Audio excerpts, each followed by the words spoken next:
तो आज का हमारा ये वीडियो एक सच्ची घटना पर आधारित है जो आपको यह बताएगा कि अगर हम अल्लाह पर यकीन रखते हैं और सिवा अल्लाह के किसी पर यकीन नहीं रखते हैं तो अल्लाह हमें कभी मायूस नहीं होने देता है। एक औरत कहती है कि मेरे शौहर किसी वजह से लंबी मुद्दत के लिए गायब हो गए। उस वक्त मैं एक कम उम्र बच्चे की माँ भी थी, जबकि मेरे उम्र दराज वालिद भी हमारे साथ ही रहते थे। हमारी गुर्बत और मुफलिसी अपने इम्तिहान को थी और अक्सर हमारे घर में खाने के लिए कुछ नहीं होता था। अगर दोपहर को कुछ खा लेते तो रात को भूखा ही सोना पड़ता था, लेकिन इसके बाद भी हम अल्लाह का शुक्र अदा करते थे और सब्र का दामन थामे रखते थे।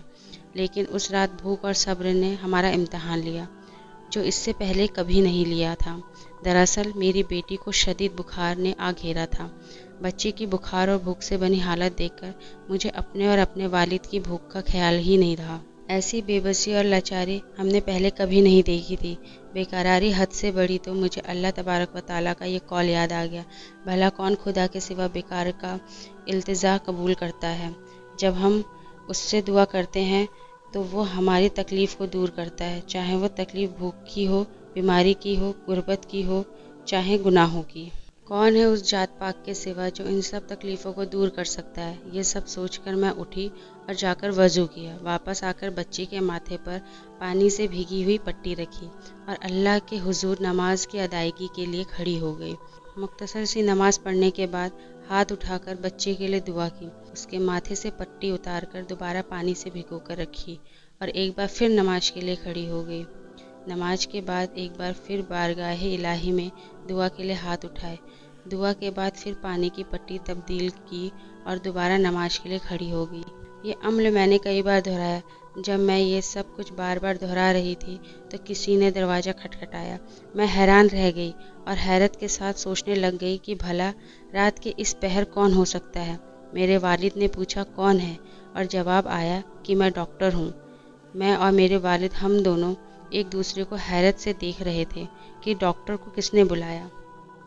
मेरे वालिद ने जाकर दरवाज़ा खोला। डॉक्टर ने आते ही पूछा कि मरीज किधर है, और हमने सादगी से बच्चे की तरफ इशारा कर दिया।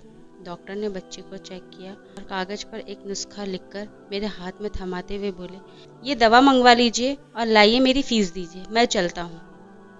मैंने आहिस्तगी से कहा, डॉक्टर साहब, हमारे पास तो आपको देने के लिए फ़ीस के पैसे नहीं हैं, बल्कि हमारे पास तो कुछ भी नहीं है। मेरा ये जवाब सुनते ही डॉक्टर साहब हैरान हो गए और गुस्से से तकरीबन डांटते हुए बोले कि अगर फ़ीस देने के लिए पैसे नहीं थे तो मुझे आधी रात को फ़ोन करके क्यों बुलाया। डॉक्टर के मुंह से टेलीफोन की बात सुनकर मुझे लगा कि डॉक्टर साहब गलती से हमारे घर आ गए। मैंने हिम्मत करते हुए जवाब दिया कि डॉक्टर साहब, हमने आपको टेलीफोन नहीं किया, बल्कि हमारे घर तो टेलीफोन है ही नहीं। ये सुनकर डॉक्टर साहब ने मुझसे पूछा, अच्छा तो क्या ये फला शख्स का घर नहीं? मैंने कहा, नहीं डॉक्टर साहब, फला साहब हमारे पड़ोसी हैं। ये सुनकर डॉक्टर साहब थोड़ा सा खामोश हुए और बिना कुछ कहे फिर हमारे घर से निकल गए। हमारे घर से जाने के बाद वो पड़ोसी के घर चले गए और हम बेबसी और शर्मिंदगी से खामोश बैठे रहे। इन सब बातों को दरकिनार करते हुए मैं दोबारा खड़ी हुई और नमाज पढ़ने के लिए तैयार हुई। मैंने नमाज पढ़ी, दुआ के लिए अल्लाह के सामने हाथ उठाया ही था कि डॉक्टर साहब फिर हमारे घर आ गए। आंखों में आंसू और रुंधी हुई आवाज़ में बोले, अल्लाह की कसम, तुम्हारे घर से उस वक्त तक नहीं जाऊंगा जब तक तुम्हारा पूरा हाल ना सुन लूं। मैं बड़ी सोच में पड़ गई कि ये एकदम से डॉक्टर साहब को क्या हो गया है। मैंने कई बार टालने की कोशिश करी, लेकिन डॉक्टर साहब नहीं माने और मैंने डॉक्टर साहब को अपना पूरा हाल सुना दिया कि किस तरह मैं बच्ची के माथे पर पानी की पट्टियाँ रख रही थी और अल्लाह के हुजूर दुआ मांग रही थी। ये सुनकर डॉक्टर साहब जल्दी से उठकर बाहर चले गए और कुछ देर बाद हमारे लिए रात का खाना और बच्ची के लिए दवाइयाँ और कुछ घरेलू ज़रूरत के सामान की चीज़ें लेकर आए। साथ ही उन्होंने हमें बताया कि उनकी तरफ से हर महीने एक रकम हमें उस वक्त तक मिलती रहेगी जब तक अल्लाह चाहेगा। और ये कहकर डॉक्टर साहब हमारे घर से चले गए। मैं ये सब देख कर हैरान थी और अल्लाह की रहमत पर मेरा यकीन और भी मजबूत होता रहा। खैर, मैंने इन सब बातों को दरकिनार किया, वजू किया और शुक्राने की नमाज के लिए खड़ी हो गई। दोस्तों, ये अल्लाह पर भरोसे की कहानी है। हम नासमझ लोग दुनिया पर भरोसा रखते हैं जो हमें कुछ नहीं दे सकती। इसलिए आपको और हमको भी सिवाय अल्लाह के किसी पर यकीन नहीं करना चाहिए।